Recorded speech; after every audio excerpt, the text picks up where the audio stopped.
Je suis désolé, mais il y a un problème dont personne ne parle dans la tournoi d'échecs. Et aujourd'hui, on joue Pravin KB qui a 20 ans, un joueur indien qui est 1700 Elo. Ça commence avec D4, D5. Et c'est quoi ce problème? En fait, c'est que mon adversaire, durant le tournoi, il avait une performance à un moment à près de 2300 Elo. Et c'est un problème plus général. Il y a beaucoup trop de joueurs qui ont un classement Elo qui est sous-évalué, je pense. Et on va le voir avec cette partie. Et en fait, j'ai un truc à vous dire, c'est que la Fédération internationale des échecs, il y a quelques mois, elle a modifié tous les classements Elo. C'est peut-être le signe qu'il y a un souci avec ces classements Elo.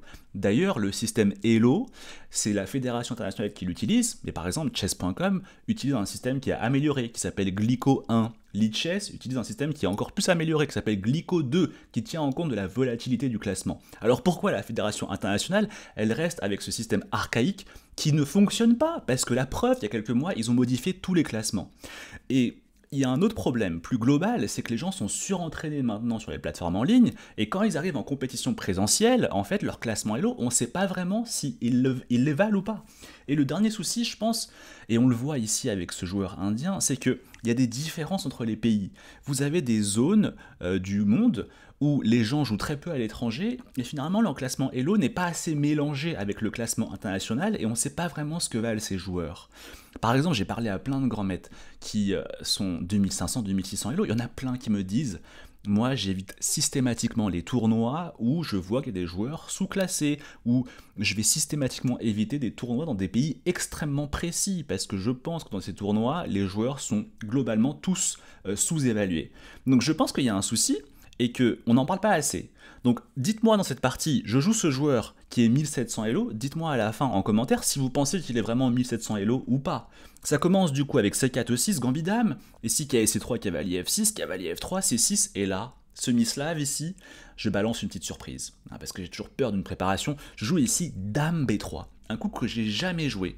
L'idée, c'est juste de le sortir un petit peu de sa préparation, et puis bon, je défends le pion C4, bon. Il joue ici cavalier BD7. Je joue fou G5 ici, fou E7, E3. Donc je sors mon fou comme ça, et uniquement après E3. Comme ça, j'ai pas le fou qui est bloqué en C1 derrière mes pions. Bon, finalement, on a un petit peu un gambit dame ici. Il joue cavalier E4, je prends en E7, et je joue fou D3. Je développe mes pièces. Et là, Pravin, qui me joue un coup qui me surprend, il joue ici F5. Et là, en fait, on transpose ce qu'on appelle une structure de pion Stonewall qui est issue de l'hollandaise. Et pourquoi je suis surpris? Parce que normalement, dans le Stonewall, c'est plutôt dangereux quand il y a encore les fous de case noire, et notamment le fou en D6 qui va permettre aux noirs d'attaquer le petit roc des blancs. Là, le fou de case noire n'est plus présent. Donc, je suis quand même assez serein. Mais bon, je suis quand même un peu anxieux, parce que je me dis, je sais pas c'est quoi son niveau, est-ce qu'il est vraiment 1700 ou pas? Et je ne sais pas. Déjà, pour un 1700, jouer comme ça, c'est assez pointu parce qu'il joue KF6, KF4 et uniquement après il joue F5. C'est une façon assez rare de transposer dans la structure de pion Stonewall. Donc je suis un petit peu très méfiant pour l'instant. Et là, je me dis, quand on est méfiant, il faut jouer l'expérience. Et l'expérience, c'est jouer les finales. Et donc je me dis, j'aimerais beaucoup échanger les dames, parce que sa finale, elle est mauvaise pour lui. Regardez-moi ce fou ici qui est bloqué derrière ses propres pions, ce très mauvais fou de case blanche.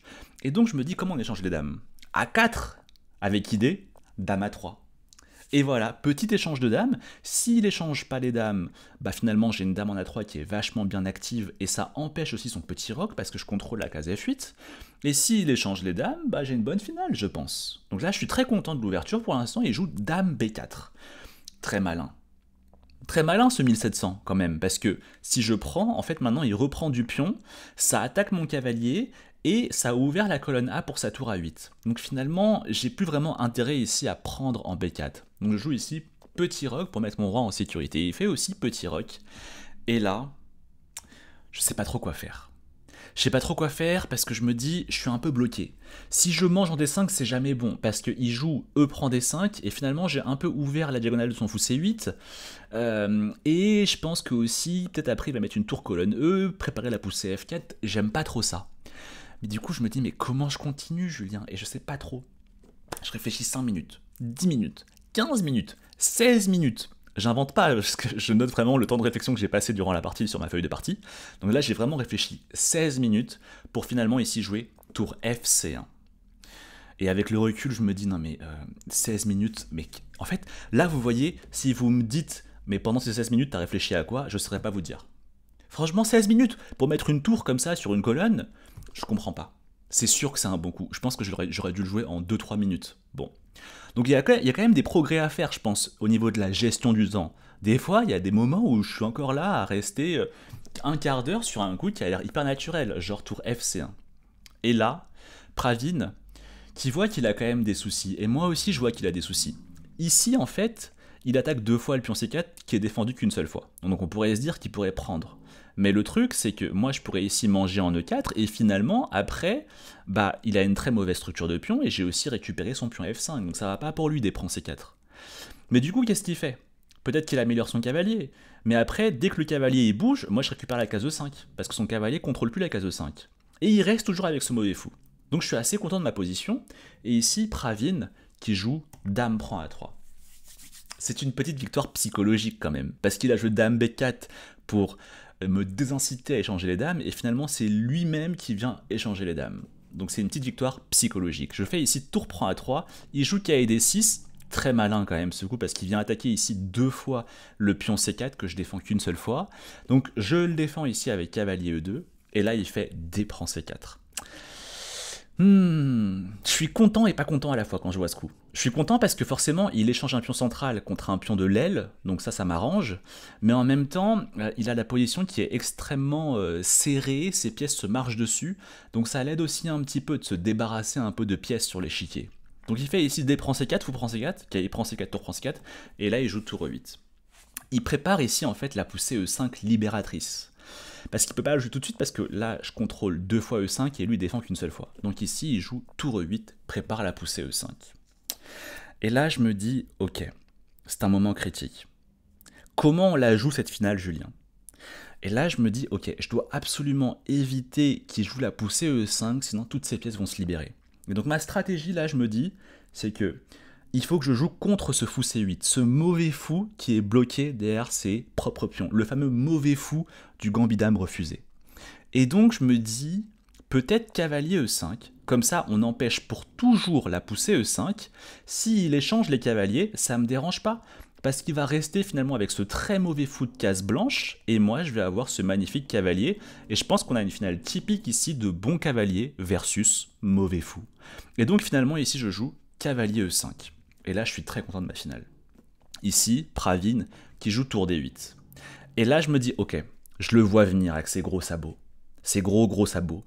Je me dis, son idée, c'est très clairement de prendre ici en E5 et d'ouvrir la colonne D et ensuite essayer de s'infiltrer en première rangée. Donc là, je me dis, ok, il faut que je garde cette colonne D fermée pour que la tour D8 ne s'active pas. Et donc, je joue ici F4. Comme ça, quand il prend, ce qu'il a fait, j'ai pris du pion F. Et là, vous voyez, la colonne D reste fermée et sa tour ne peut pas s'activer en D8. Et en plus, je récupère la case F4 pour mon cavalier, qui va permettre ensuite de mettre la pression sur le pion E6. Là, je suis quand même vachement content de la position pour l'instant, et je me dis que je tiens vachement sous contrôle ce joueur indien qui est 1700 Elo. Ici, il joue fou D7 pour développer un petit peu son fou. Je joue ici cavalier F4, j'améliore mon cavalier, et je mets la pression ici sur le pion E6. Et là, moment critique, ici Pravin qui joue B5. Et là, quand je vois ce B5 sur l'échiquier, je me dis, ah, il joue quand même bien ce Pravin, parce que finalement, là, comment je continue? Il trouve du contre-jeu quand même. Parce que le problème que j'ai là, c'est quoi? C'est que si je mange pas son pion en B5 et que je bouge ma tour, et bah il va manger en A4 et après peut-être mettre sa tour colonne B et finalement activer sa tour et trouver du contre-jeu ici au niveau de l'aile dame. Et le truc, c'est que si je mange ici en B5, il remange et finalement il ouvre un petit peu les diagonales pour son fou. Et surtout, il a ici une majorité 2 pions contre 1. Il va peut-être finir par pousser ses pions et créer un pion passé à l'aile dame. Donc je me dis, ah, il se défend bien normalement. Normalement, à 1700, ça craque très facilement. Et là, je me dis, il se défend quand même vachement bien. B5. Et au début, je me dis, ok, peut-être que tu peux prendre parce que, certes, tu l'aides un petit peu à lui créer cette majorité, mais toi, tu t'infiltres en 7ème rangée. Mais je commence à voir B4, attaque la tour s'en va, A4. Et je me dis, quand même, Julien, c'est vite arrivé ici un petit A3, un petit A2, un petit A1, et il a une dame de plus. Donc je me dis, est-ce que c'est vraiment une bonne idée que de faire A prend B5? Je réfléchis ici 5 minutes, 10 minutes, et je me dis, je pense que il faut avant tout lui laisser ce pion dégueulasse en C6 et lui laisser aussi avec ce mauvais fou en D7. Il faut pas l'aider à ouvrir la position. Donc je joue ici tour C5. Ici, il joue tour DB8. Malin. Malin parce qu'il va échanger et sa tour va s'activer sur la colonne B. Et donc là, je me dis, ok, peut-être que maintenant on peut y aller pour la prise en B5. Parce que maintenant, je m'infiltre en 7ème rangée et la différence, c'est que sa tour, elle est en B8 et non pas en D8, donc il doit perdre un temps à défendre le fou D7. Du coup, il remet la tour ici en D8. Et là, je me dis, ok, le problème, c'est qu'il y a cette majorité 2 contre 1. Et si je fais rien, il va faire B4, puis A4, puis A3, et se créer le pion passé. Donc je me dis que je dois absolument empêcher la création de son pion passé. Et je me dis, ok, en fait, le truc, c'est facile. C'est qu'il faut juste empêcher la poussée B4. Et donc là, je pense à K et D3. Je me dis que K et D3, c'est pas mal, parce que s'il joue A4, bah du coup, le cavalier contrôle la case B4, il pourra jamais pousser B4. Et s'il joue quand même B4, je reviens ici, et le truc, c'est qu'il peut jamais pousser A4 parce que le pion B4, il est en l'air. Et donc, j'ai l'impression que j'ai un petit peu bloqué sa majorité avec cavalier D3. Ici, il joue A4, et je joue tour A, C3, je replace ma tour, et je suis super content parce que j'ai bloqué la case B4, donc finalement, il peut jamais pousser ses pions à l'aile dame. Là, j'ai l'impression que j'ai la position sous contrôle, que tout va bien, et que ça va être une partie extrêmement simple, cette finale. Il joue ici fou E8, ok. Je joue roi F2, j'améliore mon roi. Il joue tour A, B8, prépare la poussée B4. Donc je bloque ici avec K et B4. Et là, alors qu'on n'a plus que quelques minutes à la pendule chacun, Pravin et moi, et qu'il reste plus grand monde dans la salle de jeu, là, je vois, Pravin, il prend sa main et il joue F4, je suis totalement choqué. Je suis totalement choqué parce que en fait ce coup était impossible et quand je vois ce coup je me dis oh là là t'as encore raté une pointe Julien. Et là je me dis ah ouais mais en fait son idée c'est que si je prends il va prendre ici en D4 tout d'un coup il attaque le cavalier B4 il attaque le pion F4 et tout d'un coup je suis très mal. Et je me dis oh t'aurais quand même pu voir F4 c'était quand même pas difficile hein. Si le cavalier va en B4 il défend plus la case F4 t'aurais quand même pu voir F4 Julien. Mais là bon je me rassure et je me dis oh ça va franchement il n'y a pas mort d'homme. Le seul truc qu'il peut faire, c'est qu'après prendre en E3, mais s'il prend E3, roi prend E3, et je reste tout à fait dans le contrôle de la position. Donc, petite frayeur, mais ça va bien. Ici, on est au 29e coup. Il reste 11 coups à jouer avant qu'on me rajoute 30 minutes à la pendule. Mais d'ailleurs, je ne sais pas vraiment. Vous allez voir pourquoi juste après. Et j'ai plus que quelques minutes à la pendule. Ça devient chaud. Ici, je joue tour E7, avec idée de doubler sur la 7ème rangée, essayer de le mater un peu comme un sauvage ici en G7 et en H7. Il joue F prend E3, roi prend E3. Donc vous voyez, plus de peur que de mal, parce qu'en fait F4 ça fait juste échanger un pion et ça permet même à mon roi de se centraliser, donc c'est pas mal pour moi. Il joue fou F7 ici. Il se défend bien quand même ce 1700, hein. Parce qu'il comprend que ma tour va arriver en C7, il comprend qu'il va se prendre ici une attaque éclair sur la 7ème rangée. Donc il joue fou F7 avec l'idée que quand je vais débarquer, il va mettre sa tour et finalement il crée un rempart qui m'empêche de prendre en G7 et en H7 et de mater son roi. Et là je me dis, fini la rigolade. 32e coup, j'ai faim, j'ai envie d'aller manger, j'ai envie de mettre un terme à cette partie. Hein. Pravin, désolé, là je deviens fou. Là je me dis, on va le terminer tout de suite le Pravin. Et donc je me dis, cavalier C6, on va attaquer sa tour. L'idée, c'est que sur tour A8, je balance D5. Hey. Et là, en fait, s'il prend, je joue E6. Et le fou doit partir, mais s'il part, je mange G7. Et j'ai l'impression que je vais le mater. Donc je suis super content, je vois D5, je joue D5. Il prend, parce qu'en fait, s'il prend pas, je vais jouer D6. Et le pion, il va aller à dame tout seul. Donc il prend, je balance E6. Et là, je me dis, est-ce que c'est bon ou pas ce que je fais? Est-ce que finalement, j'ai donné un pion? Peut-être A3 qui va arriver et il va falloir que je prenne en A3 parce que si je prends pas, il va faire tour prend A3 et sa tour va s'activer sur mon roi. Enfin, si je prends pas, il va faire une dame plutôt et donc je dois prendre, mais du coup sa tour va s'activer sur mon roi. Je suis en train d'ouvrir la position et donc ça va aider son fou probablement. Je commence à me dire, est-ce que Julien Foufou est un peu trop foufou? Est-ce que finalement c'est la bonne voie à suivre? Je suis pas sûr. Il joue fou G6 parce que son fou est attaqué. Je mange en G7. Il joue roi H8. Et là, je me dis, ok. J'aimerais trop faire tour prend H7 et tour G7 mat. Le problème, bien sûr, c'est que sur tour prend H7, il y a fou prend H7. Donc je me dis, facile, cavalier E5, j'élimine le fou, et après je le mate avec tour H7 et tour G7. Sauf que là, je regarde la position, Et je me dis, attends, mais je fais quoi s'il fait fou E4? S'il fait fou E4, mais tu fais quoi, Julien, s'il fait fou E4? Fou E4, il s'enlève de l'attaque du cavalier. Son fou en E4, il est magnifiquement bien placé en plein milieu de l'échiquier. Il défend pour toujours le pion H7. Ensuite, il va jouer A3. Je vais devoir prendre. Sa tour va débarquer en A3. Commencer à avoir du contre-jeu sur mon roi. Et finalement, est-ce que mon attaque va aller quelque part? Je suis pas sûr de tout. Et je me dis, j'ai l'impression que j'aurais pas dû faire Julien Foufou. J'ai l'impression que j'aurais dû rester dans le contrôle et bâtir mon avantage. Et là, j'ai l'impression que la position est en train de m'échapper. Et là, je vois Pravin qui prend sa main et joue fou E4. Et là, je me dis 1700, ouais, c'est ça, ouais, 1700 bien sûr. Et je me dis, mais qu'est-ce que je fais maintenant? Qu'est-ce que je fais? Tour prend H7, jamais possible parce que fou prend H7. Je me dis peut-être E7, mais si E7, j'ai ma tour en G7 qui est en l'air. Et je me dis, il y a B4, A3, A2, A1 qui arrive. Et je me dis, non mais tu peux pas, t'es tellement gagnant. Regardez-moi la position il y a quelques coups, regardez-moi cette position où je suis en domination totale.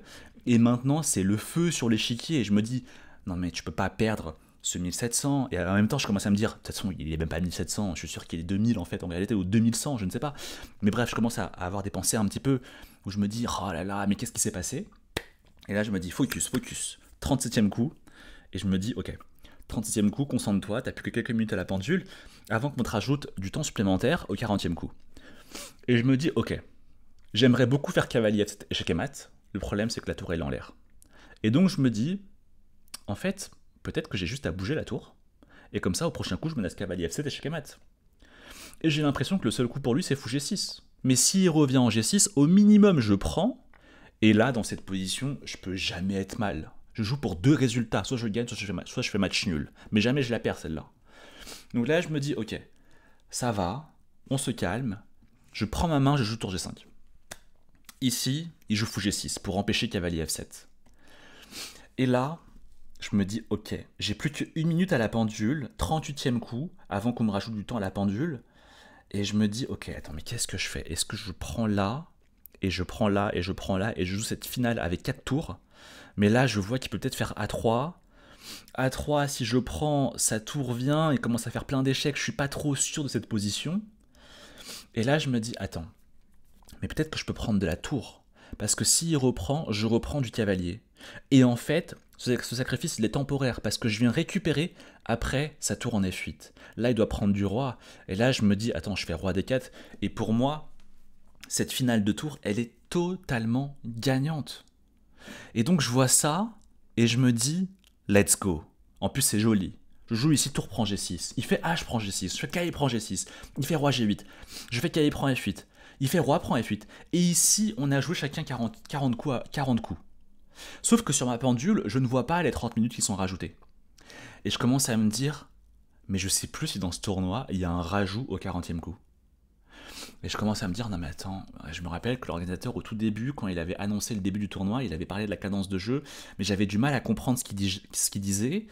Et donc je commence à paniquer et je me dis, attends mais est-ce que ça se trouve, il n'y a pas de rajout? Ça se trouve, là, il me reste une minute et je dois continuer le reste de la partie avec une minute.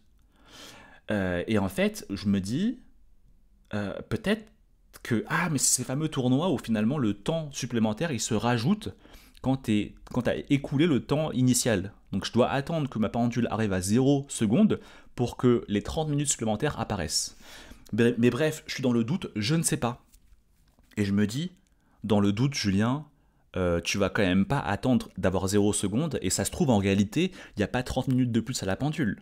Donc je me dis, dans le doute, joue un coup très vite avec les 1 minute qui te restent. Et là, du coup, je me dis, dans le doute, centralisons le roi, ça peut pas être mauvais. Je joue ici roi D4. Je me lève, je vais voir l'arbitre. Je lui dis, est-ce qu'il y a du temps supplémentaire au 40e coup? Et là, il me répond, la pendule ne compte pas les coups. Donc je me dis, oui, mais est-ce qu'il y a du temps supplémentaire au 40e coup? Et là, il me dit, la pendule ne compte pas les coups. Et là, je me dis, attends, mais je pose une question, il me répond, la pendule ne compte pas les coups. Je demande juste s'il y a du temps supplémentaire au 40e coup. Je dis, oui, mais est-ce qu'il y a du temps supplémentaire au 40e coup? Et là, il me répond, oui. Donc là, je me dis, Ok, bah merci. Je reviens à l'échiquier et je me dis, ah c'est bon, en fait j'ai 30 minutes de plus à la pendule, c'est juste que ces 30 minutes vont se rajouter quand j'aurai dépensé tout mon temps initial. Et là, je vois la position et je me dis, mince, mince, mince, il va faire B4. Et si je mange D5, il va faire A3. Je dois prendre, il prend. Je dois arrêter ce pion passé, qui est à 2 cases de la promotion. Je dois faire tour C1. Il fait A2. Je fais tour A1. Et là, je me dis, cette finale, elle est nulle. Je me dis, cette finale, elle est nulle. Elle est match nul. Sa tour est tellement active, et ma tour est tellement passive. J'ai beau avoir tellement de pions de plus, je me dis, c'est potentiellement match nul. Et là, je suis dégoûté parce que je me dis, tout ça à cause d'une sale histoire de... Je n'ai pas vérifié à l'avance s'il y avait 30 minutes de plus au 40e coup. Parce que si là, j'avais eu le temps et j'avais pris conscience que j'avais 30 minutes de plus à la pendule, j'aurais joué tour B7. Tour B7 et j'évite B4. Et après, je ramène mon roi, c'est la même, sauf qu'il peut jamais créer son pion passé. Et là, la finale de tour, elle a l'air beaucoup plus gagnante en tout cas. Et donc là, je suis dégoûté et je me dis, putain, mais Julien, c'est quand même fou quoi.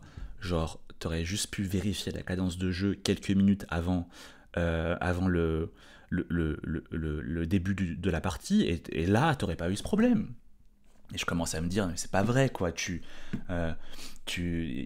travailles tes ouvertures, tu fais des exercices de calcul et tout, mais t'es pas foutu d'aller vérifier la cadence de jeu avant le début de la ronde 1. Et je me dis, c'est pas possible, quoi. Et tout ça fait que du coup, tu joues roi D4, alors que si t'avais eu du temps de plus, t'aurais joué tour B7 et t'aurais gagné la partie facile. Donc je m'en veux énormément auprès de moi-même, vous voyez. Et là, Pravin, qui joue B4, bien sûr. Et là, je suis dégoûté. Je suis dégoûté. 5 minutes, 10 minutes, 15 minutes. Je comprends que la position est extrêmement difficile à jouer tout d'un coup. Je joue ici tour C2 parce que je dois stopper ce pion qui va être créé. Il joue à 3. Je prends et je stoppe le pion. Mais je comprends que ça va être très difficile, ça. Il joue tour A5 pour défendre son pion et ici, il me propose nul. Là, je me dis, bon bah, ok, il abuse quand même un peu parce que ça se voit très clairement que les blancs jouent quand même pour gagner. Et j'ai quand même 600 points et l'autre plus. Donc je me dis, bon bah, t'es gentil, mais non, enfin. Du coup, je joue roi E5, parce que je sens que son roi va quand même débarquer pour attaquer mon pion. Il joue roi E7. Là, je joue H3, parce qu'en fait, je peux pas faire grand chose. Dès que je bouge ma tour, il pousse son pion, et mon roi doit rester à la défense du pion E6. Ici, il joue D4. Il liquide les pions, il échange les pions D contre les pions E. Je mange, il mange E6. Et là, je sais que cette position, elle est pas simple. Je sais qu'elle est pas simple. Par le passé, j'aurais pensé qu'elle était facilement gagnante pour les blancs, mais il y a quelques années, j'avais travaillé les finales avec un entraîneur russe. Et on avait fait des finales où en fait, un des camps avait 2 pions de plus en finale de tour, mais en fait, les pions étaient facilement stoppés avec un roi adverse très actif. Et en fait, j'avais compris que ces finales étaient très très dures à gagner. Et donc là, je me dis, oh mais quel calvaire quoi, qu'est-ce qu'il faut pas faire pour battre un 1700? Et je me dis, il est vraiment pas 1700, c'est incroyable quoi. Et je me dis que, bon bah allez, on y va quoi. Dans la salle de jeu, il reste plus que nous quasiment. Mon adversaire et moi. Je joue ici roi C4 parce que je dois aller ramener mon roi pour essayer de manger le pion A3. Il joue ici tour G5. Je joue G4 pour défendre mon pion G. Il joue roi E5. Je vais manger le pion A3. Et ici, je joue roi F4. Et ici, Pravin qui me propose une deuxième fois match nul. Et là, je me dis, allez, t'abuses quand même, parce que je comprends qu'on propose match nul quand on voit qu'en face, ça ne sait pas comment progresser, mais là, on vient de rentrer dans la finale, où j'ai les 2 pions de plus. Donc il faut au moins me laisser quand même quelques coups pour qu'il puisse voir si je fais des progrès ou pas. Et là, il propose match nul alors que j'ai même pas pu montrer et essayer quelque chose. Donc je me dis, bon, en plus c'est la deuxième proposition de nul. Donc bon, je joue ici tour D3. Mais bon, en vrai, je sais pas trop comment progresser, c'est ça le problème. Mais il aurait pu au moins attendre un petit peu pour proposer nul. Il joue tour A5. Je joue ici roi D4. Il joue tour A8. Je joue tour B3. Il joue tour D8 échec, je fais roi C4. Vous voyez, j'ai beaucoup de mal à ramener mes pièces, et en fait son roi est tellement actif, et sa tour harcèle constamment mon roi d'échec, que j'ai beaucoup de mal à avancer mes pions. Et là, Pravin, qui prend sa main, il joue roi E4, propose nul. Pour la troisième fois. C'est rarissime. C'est rarissime, ça m'est jamais arrivé dans ma vie, je crois. Et là, je me dis, non mais arrête quoi, laisse-moi jouer. Laisse-moi jouer aux échecs quoi. Ça fait troisième proposition de nul quoi, c'est quand même fou. Et donc là, je joue roi C5. Et je joue roi F4, je joue roi C6. Et là, j'ai une révélation. J'ai une révélation. Et en fait, c'est un souvenir qui date de mes entraînements avec ce fameux coach russe où j'avais travaillé cette finale. J'ai une révélation ici et je me dis, ah, en fait, si j'arrive à mettre ma tour colonne H, la position est gagnante. Elle est gagnante. C'est quoi la révélation en fait? C'est qu'en fait, avec la tour comme ça et les pions comme ça, je peux pousser mes pions sans l'aide de mon roi. Parce que là, vous voyez, sa tour, son roi, s'il vient attaquer ce pion, je joue H4. S'il attaque la tour vient là. Il vient ici, je joue G6. S'il met une tour derrière quelque part, je joue H5. S'il vient là, je joue tour H7. Et après G7. Et après H6. Et après tour H8. Et en fait, je me rappelle que ce coach russe m'avait dit, en fait, quand tu as les deux pions passés avec la tour, ça monte tout seul en escalier et t'as pas besoin du roi pour gagner. Et j'ai ce souvenir qui me revient. Et là, je me dis, ah, en fait, je dois mettre ma tour colonne H. Et en fait, si j'en avais pris conscience plus tôt, il y a des moments plus tôt où j'aurais pu le faire. Par exemple, vous voyez, j'aurais pu le faire ici très très tôt. Ici, j'aurais pu déjà le faire, mettre la tour sur la colonne H. Mais je ne l'avais pas compris à ce moment-là. Et là, je me dis, non mais c'est pas grave, je pense qu'il n'a pas compris lui aussi. Et là, on va en profiter pour faire discrètement un petit tour sur la colonne H et gagner la partie. Sauf que là, Pravin, il joue tour H8. Et là, je me dis, non mais c'est pas possible. Il est pas 1700. Genre, je sais pas vraiment les raisons pour lesquelles il a joué tour H8, mais je me dis, ça se trouve, il a compris qu'il doit empêcher la manœuvre de ma tour pour la colonne H. Et là, il l'empêche avec tour H8 parce que je peux plus jamais faire le transfert de ma tour parce que constamment j'ai le pion H3 qui est attaqué. Et donc je me dis, c'est fou quand même, il défend vachement bien. Et donc je joue roi D5. Je me dis, bon bah, au moins il coupe plus mon roi, donc je vais essayer de ramener mon roi. Il joue tour H6. Et malin quand même, parce qu'en fait, vous voyez comment il empêche mon roi de venir comme ça aider mes pions. Je joue tour A3, il joue tour B6. Et là, j'ai une idée. Je me dis, tour A4 échec. Et en fait, mon idée, c'est quoi? C'est que, s'il va aller manger mon pion H, tout d'un coup, j'ai l'idée de me dire, attends, peut-être qu'on peut jouer G5. Et en fait, s'il mange le pion H, mon roi il va venir, et en fait, ma tour, elle coupe son roi. Son roi pourra plus jamais revenir stopper le pion G, et en fait, avec ce roi et ce pion, ça va aller à dame tout seul, ça va être position de Lucena, quoi, en gros. Et donc je vois ça, et je me dis, oh, incroyable. Mais là, je me dis, ah mince, il y a tour B5 échec, et il va manger le pion G5. Mince. Et après, c'est match nul. Je suis dégoûté. Mais c'est là où je me dis, ah mais peut-être que tu peux juste inverser l'ordre de coups. Peut-être que sur tour A4, quand il fait roi G3, tu joues roi E5 d'abord. Comme ça, lui, il va aller manger H3, et maintenant, je joue G5. Et la différence quand il fait tour B5, c'est que je fais roi F6.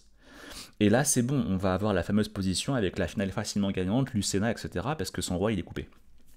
Donc là, je suis super content. Je joue tour A4, il joue roi G3, je joue roi E5. Et là, il joue roi H4. Et là, je suis dégoûté, quoi.